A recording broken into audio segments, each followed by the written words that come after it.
con el curso bíblico Fundamentos para la Salvación. Hoy vamos a estudiar la lección número 15, la organización de la iglesia. ¿Cómo empezó la iglesia? Pues la iglesia de Cristo empezó mediante la predicación del Evangelio, la predicación del arrepentimiento y el bautismo para el perdón de pecados en el libro de Hechos. Los que recibieron su palabra se bautizaron y se añadieron como 3,000 personas en el día de Pentecostés, en el año 33. ¿A dónde se añadieron estas personas? El verso 47 nos enseña que este grupo de personas se añadieron a la iglesia. Entonces, imagínense, una iglesia muy grande empezó en Jerusalén, 3,000 personas dispuestas a seguir al Señor. ¿Qué hicieron estas personas? Pues estas personas escucharon la palabra de Dios y fue una transformación en su vida.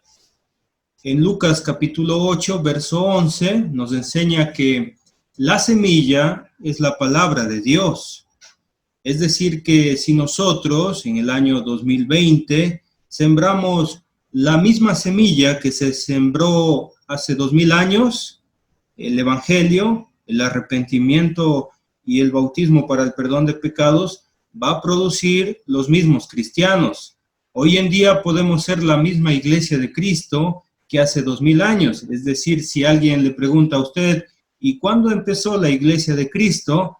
Decimos, fue hace 2000 años. Aproximadamente en el año 33, allí empezó la iglesia. Y nosotros, pues, somos la iglesia de Cristo, el grupo de personas. Y esto es importante.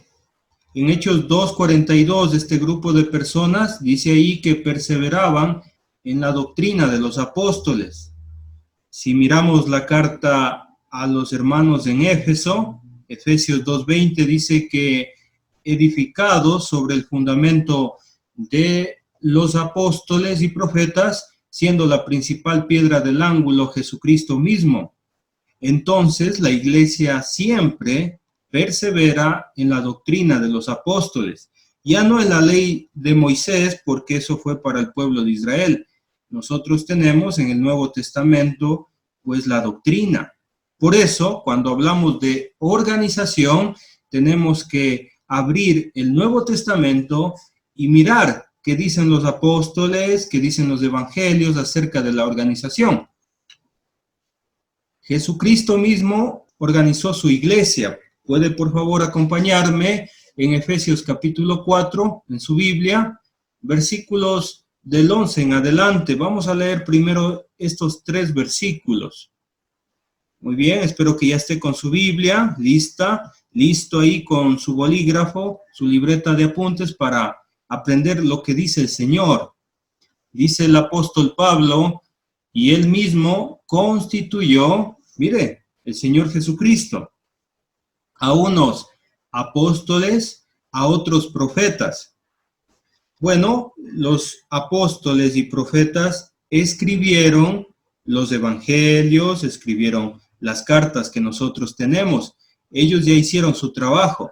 Usted puede revisar su trabajo leyendo el Nuevo Testamento. Ahí está la doctrina que el Señor Jesucristo permitió que se escribiese.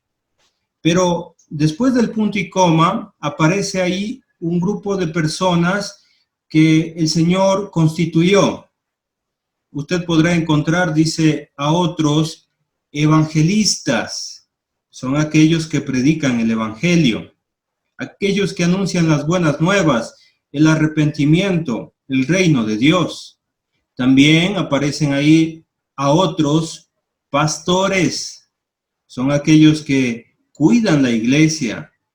Sí, se utiliza la palabra pastores o poimen en griego, que significa los que cuidan, los que protegen la iglesia. También aparecen ahí los maestros. Son aquellos que enseñan la doctrina escrita. Así que encontramos 5 dones espirituales que tienen que ver con la palabra de Dios. Pero, ¿por qué el Señor colocó estas personas en la iglesia? ¿Por qué nosotros tenemos la palabra escrita? ¿Por qué nosotros tenemos a los evangelistas, a los pastores y a los maestros? ¿Por qué? Dice ahí, el fin, a fin de perfeccionar a los santos para la obra del ministerio. ¿Qué significa esta palabra perfeccionar? Significa capacitar o completar. Es decir, que Dios colocó en las iglesias estos hermanitos queridos para perfeccionar, para capacitar a cada uno de los santos. Imagínense qué precioso es esto. Los hermanos ya capacitados, nosotros cuando ya nos capacitan, estamos listos para trabajar en la obra del ministerio. Es decir, que usted que me está escuchando, usted que ya se bautizó, que usted está perseverando en la doctrina, usted puede trabajar para la iglesia. Hay mucho trabajo en la iglesia y de esto lo vamos a ver en una lección posterior, por supuesto, pero nosotros trabajamos personalmente en nosotros, en nuestra familia, en la evangelización, en la iglesia. Hay mucho trabajo, querido hermano. ¿Para qué? ¿Para qué es todo esto? Dice allí el texto, para la edificación del cuerpo de Cristo. Imagínense una construcción. Es decir, que la iglesia empieza ahí con los cimientos que vendrían a ser Jesucristo, su evangelio, la doctrina, y de ahí se va construyendo un edificio bien formado. ¿Quiénes son este edificio bien formado? Pues son cada uno de los hermanos. El cuerpo de Cristo, que es la iglesia. Muy bien, mire qué importante que la iglesia esté organizada con evangelistas, con maestros, con pastores. La iglesia va creciendo, edificándose, construyéndose. ¿Hasta cuándo? Hasta que todos lleguemos a la unidad de la fe, unidos en la fe de nuestro Señor Jesucristo y del conocimiento del Hijo de Dios. Qué precioso es que nosotros en la palabra escrita tenemos el conocimiento de nuestro Señor Jesucristo. Él es el Hijo de Dios. Él vino desde los cielos, Él vino a salvarnos, se hizo hombre y mediante la cruz nos dio redención y salvación. Mire lo que dice ahí, a un varón perfecto a la medida de la estatura de la plenitud de Cristo. Se va construyendo la iglesia, se va perfeccionando a esa medida, a la medida de Cristo. Porque sepa usted que en el día final van a haber las bodas del Cordero. Es decir, que la iglesia se atavía, se viste de gala, se viste con ese vestido blanco para casarse con el Señor Jesucristo eternamente para vivir en los cielos. Así que debemos organizar la iglesia para que la iglesia se edifique, la iglesia crezca espiritualmente a la medida de Cristo. Sigamos. Por favor, acompáñenme los versículos 14 al 16. El propósito es que crezcamos y nos edifiquemos. Mire, dice el texto, para que ya no seamos niños fluctuantes, niños pequeñitos, llevados por doquiera de todo viento de doctrina.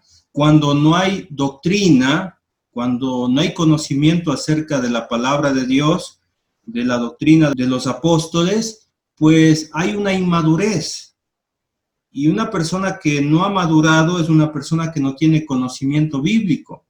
Y es un problema esto. ¿Por qué? Por lo siguiente.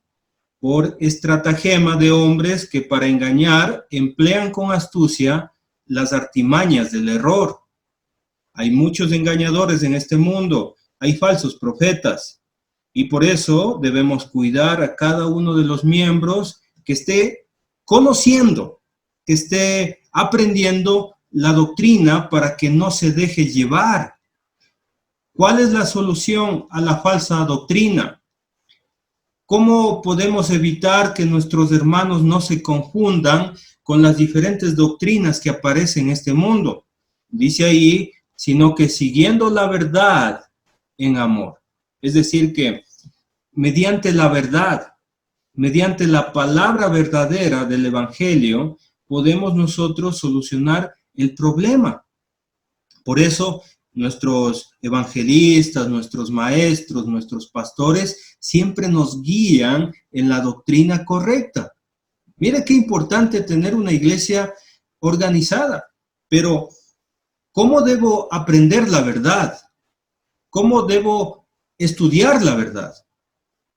¿Cómo debo seguir la verdad? Dice el texto, en amor. Es decir, que nosotros estamos enamorados de nuestro Señor Jesucristo, que nosotros estamos haciendo las cosas por amor a Él. Mire, qué bonito. De esa manera, mire, hay un crecimiento. Dice allí, crezcamos en todo aquel que es la cabeza. Mire, querido hermano, nosotros nunca ponemos la esperanza en predicadores, no ponemos la esperanza en pastores, en ninguna persona. Los cristianos ponemos la esperanza en Jesucristo y Él es la cabeza. Dice ahí, es la cabeza, esto es Cristo.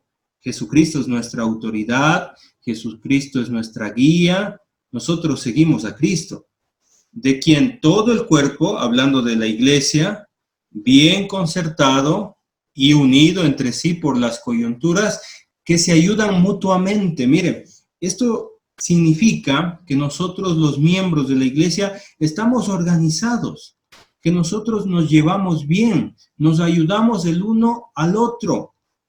Sí, querido hermano, eso es la iglesia del Señor. Y cada uno tiene su actividad, según la actividad propia de cada miembro.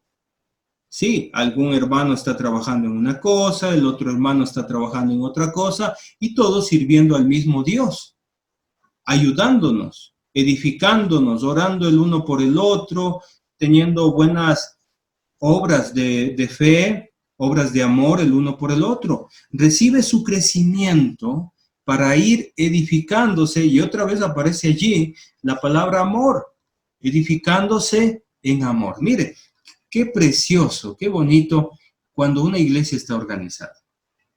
Por eso, hay iglesias que todavía no tienen ancianos, pues la exhortación es a nombrar pastores de entre los hermanos, a nombrar evangelistas, diáconos. ¿Para qué? Para que la iglesia crezca grandemente, para que la iglesia madure.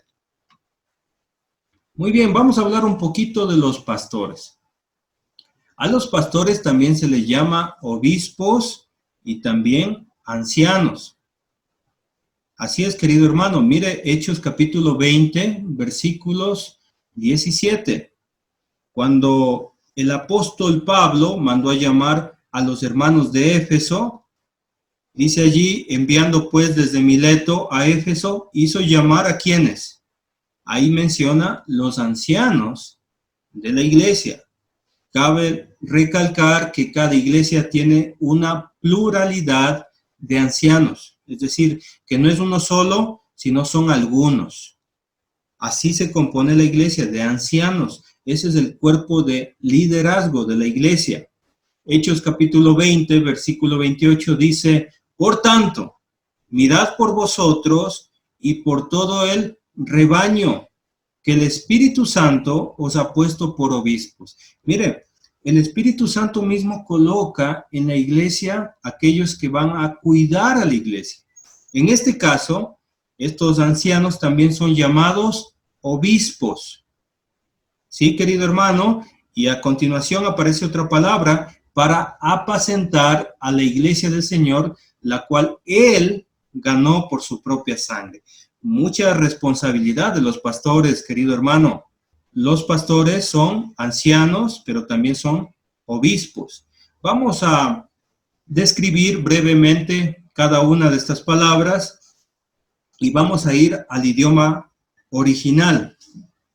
Cuando se menciona ancianos en estos versículos que acabamos de leer, viene del griego presbúteros, que significa personas con experiencia, son los líderes, aquellos que gobiernan por su sabiduría. A eso se refiere cuando menciona presbúteros o ancianos. Aparece también ahí la palabra obispos. La palabra obispos viene de episcopos.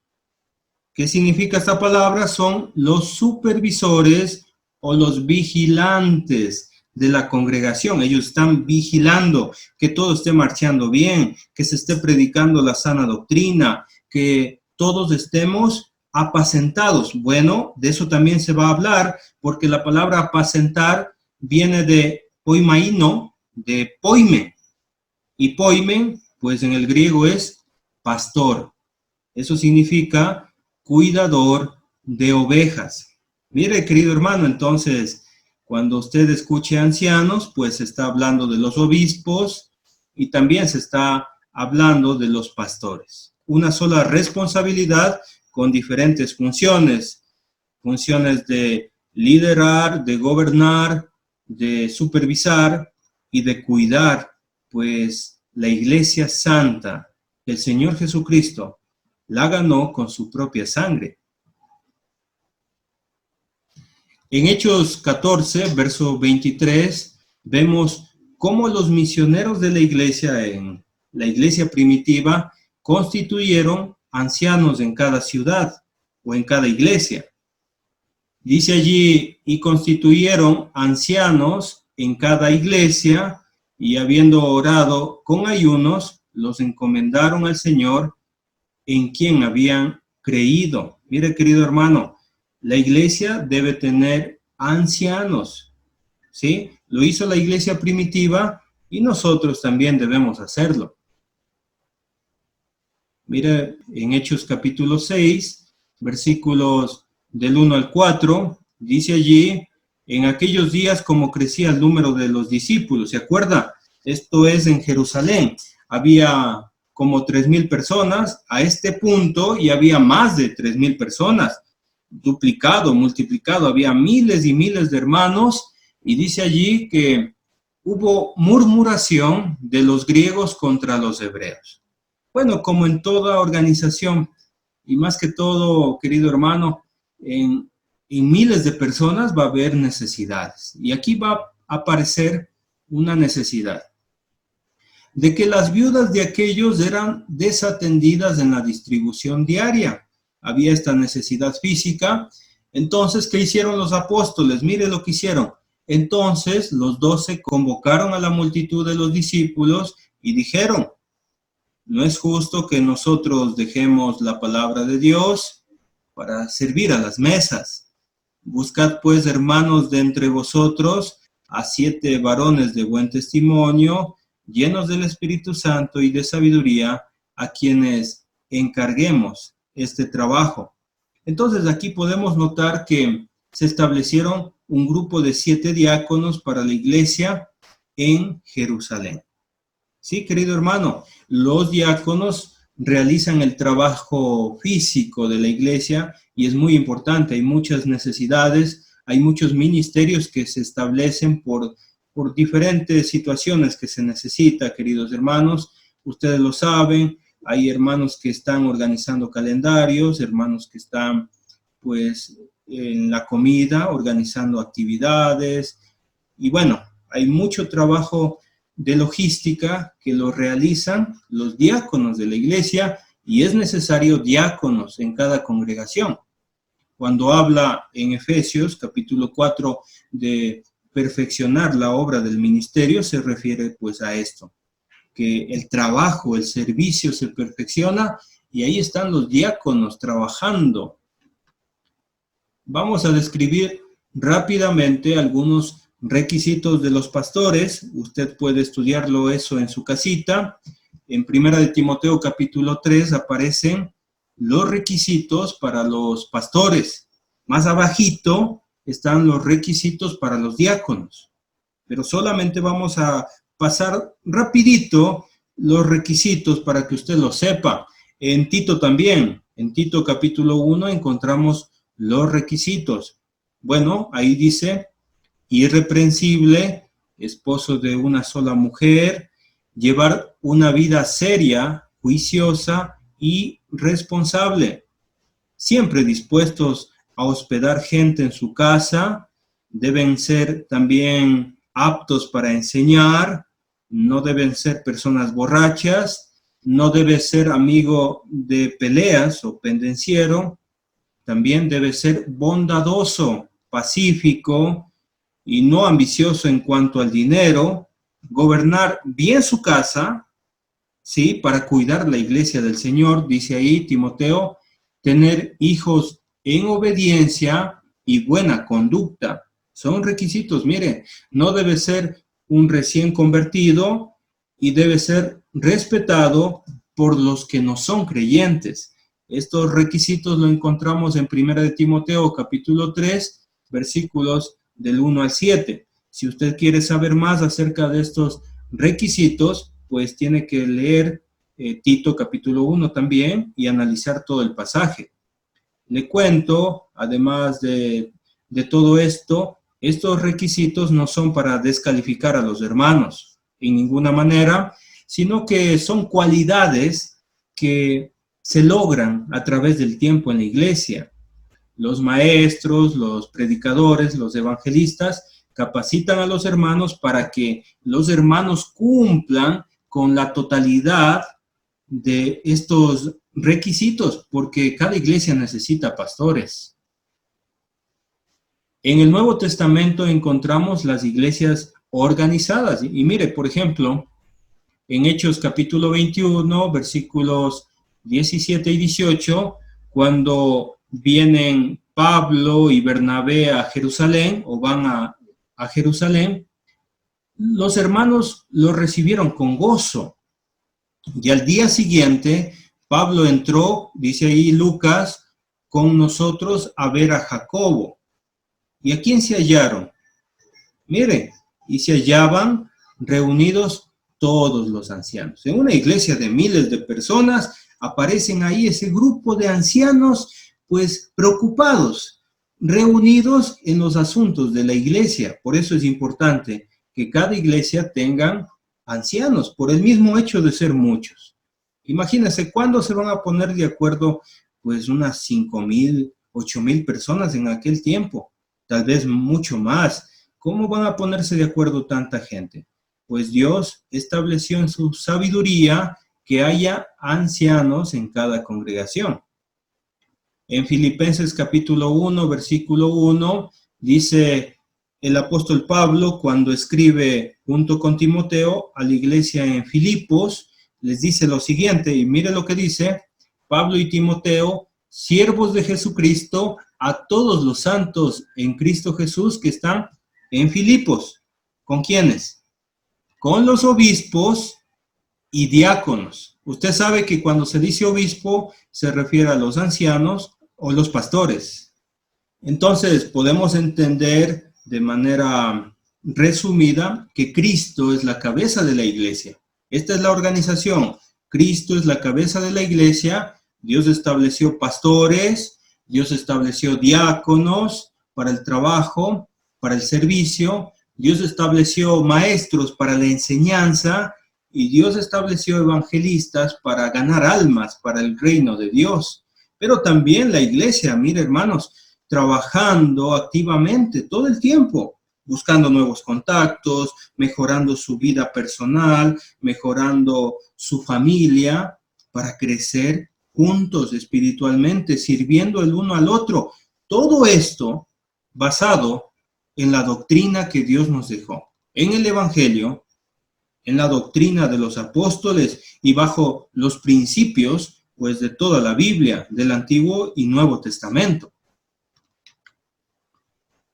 Vamos a ver que la organización es un proceso necesario de protección. Sí, de protección. Vamos un ratito al mapa. Esto es el primer viaje del apóstol Pablo, o primer viaje misionero del apóstol Pablo, y usted ahí podrá darse cuenta algunos lugares. Es un mapa político.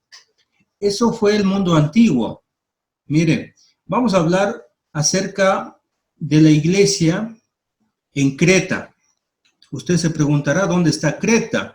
Pues es la isla que aparece ahí, la que está más grande. No sé si usted se dé cuenta. Ahí está, mire, es Creta. Allí llegó la iglesia, se predicó el evangelio y también se estaba predicando la doctrina. Esta iglesia que estaba allí en Creta no tenía ancianos. Le faltaba organizarse. Y lamentablemente se estaba enseñando falsas doctrinas en esa congregación allí. Entonces el apóstol Pablo envió a un misionero que se llamaba Tito a solucionar todos estos problemas, la falsa doctrina y la organización de la iglesia. Se estaba introduciendo una falsa doctrina. Mire lo que dice Tito, capítulo 1, versículos 11 y 12. Porque hay aún muchos contumaces, habladores de vanidades y engañadores, mayormente los de la circuncisión, a los cuales es preciso tapar la boca. Y mire qué hacían ellos. Además de la falsa doctrina, mire lo que hacían, que trastornan casas enteras, enseñando por ganancia deshonesta lo que no conviene.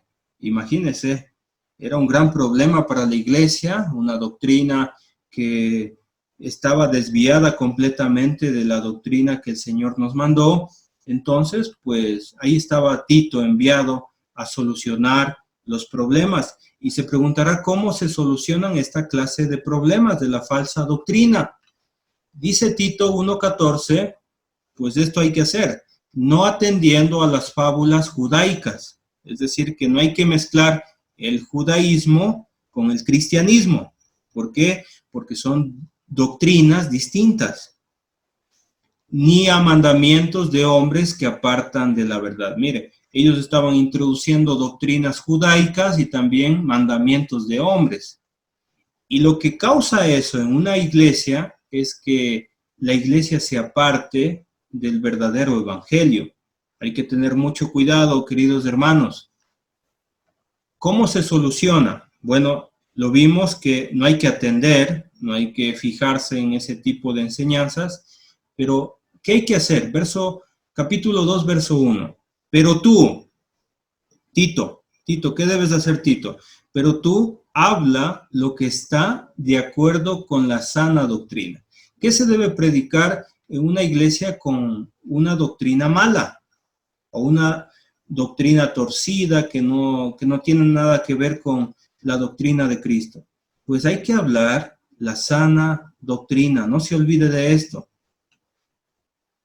No solamente hay que hablar la sana doctrina, sino que los predicadores o los misioneros deben presentarse, dice ahí, preséntate tú en todo como ejemplo, en buenas obras, en la enseñanza mostrando integridad, seriedad, palabra sana e irreprochable, de modo que al adversario se avergüence y no tenga nada malo que decir de vosotros. Mire, entonces Tito fue allí a esa congregación y con los predicadores empezaron a enseñar sana doctrina, empezaron a dar ejemplo, ser íntegros, ser serios y debían ser irreprochables. Entonces, de esa manera, querido hermano, querida hermanita que me está escuchando, se soluciona este tipo de problemas. Y por supuesto se estableció pastores para cuidar la iglesia.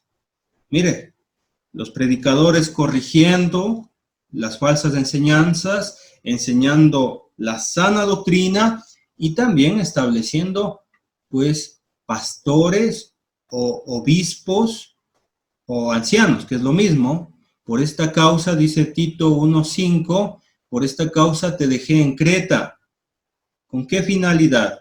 Para que corrigieses lo deficiente, la falsa doctrina, y establecieses ancianos en cada ciudad, así como yo te mandé.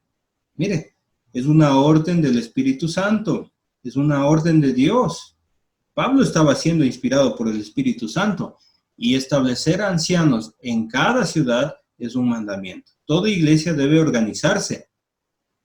¿Por qué? ¿Para qué necesitan pastores? Ya vimos en Efesios capítulo 4 que era necesario, que era muy necesario, pero aquí me va a explicar uno de los requisitos fundamentales de los pastores. ¿Un pastor qué es? Dice Tito 1:9. Esto es un requisito. Retenedor de la palabra fiel, tal como ha sido enseñada. Mire, se corrigió lo deficiente allá en Creta, pero los pastores, pues, retienen la palabra tal como ha sido enseñada, la sana doctrina. ¿Para qué? Para que también pueda exhortar con sana enseñanza y convencer a los que contradicen. Entonces, una de las funciones y uno de los propósitos que Dios estableció a ancianos en cada congregación es protección, proteger a la iglesia de Dios. Recuerde, ellos son los pastores de ovejas en la antigüedad, y creo que hasta hoy mismo, pues ellos tenían siempre una vara de corrección, un cayado, ¿sí? ¿Y qué hacían con eso? Expulsaban a los lobos, expulsaban a los animales que querían hacer daño a sus ovejitas. Pues de la misma manera, hoy en día nosotros tenemos pastores que cuidan, están pendientes, están supervisando, vigilando la iglesia del Señor Jesucristo. Necesitamos pastores en cada congregación. Si tal vez usted en la iglesia está reuniéndose en una iglesia que todavía no nombra ancianos, pues hay que incentivar a que se nombren pastores. Es necesario, queridos hermanos, los evangelistas tienen que procurar que cada iglesia tengan pastores. La iglesia de Cristo debe buscar estar organizada. Sí, Cristo nos dejó la palabra escrita para cumplir este propósito. Es decir, que ahí están los mandamientos, ahí están pues la estructura que nosotros debemos estudiar, analizar y poner en obra.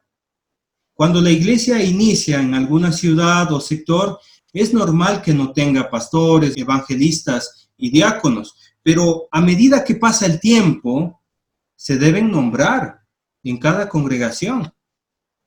Los predicadores debemos predicar la sana doctrina y procurar que la iglesia esté organizada. Eso es nuestro deber. ¿Sí? No es correcto que un predicador enseñe solo él y no organice la iglesia. Pues ahí estaríamos también cayendo en un problema muy grande y la iglesia va a crecer y va a haber problemas de división más adelante. Tenemos que tener mucho cuidado. Organicemos las iglesias. Las iglesias de Cristo siempre deben estar organizadas.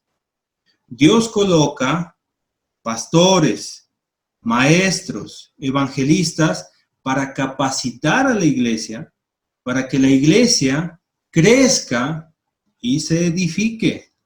Ese es el propósito, y que Dios nos ayude a hacer su voluntad en la iglesia del Señor. Espero que esta lección haya edificado su vida, y esta lección es para nuevos cristianos, para que los nuevos cristianos conozcan cómo está organizada la iglesia del Señor, la iglesia preciosa que nuestro Señor Jesucristo se ganó con su preciosa sangre en aquella cruz del Calvario. A Dios sea la honra, la gloria por todos los siglos de los siglos. Él es soberano, Él es eterno, Él es nuestro Dios. Usted está estudiando el curso bíblico Fundamentos para la Salvación. Que Dios le bendiga.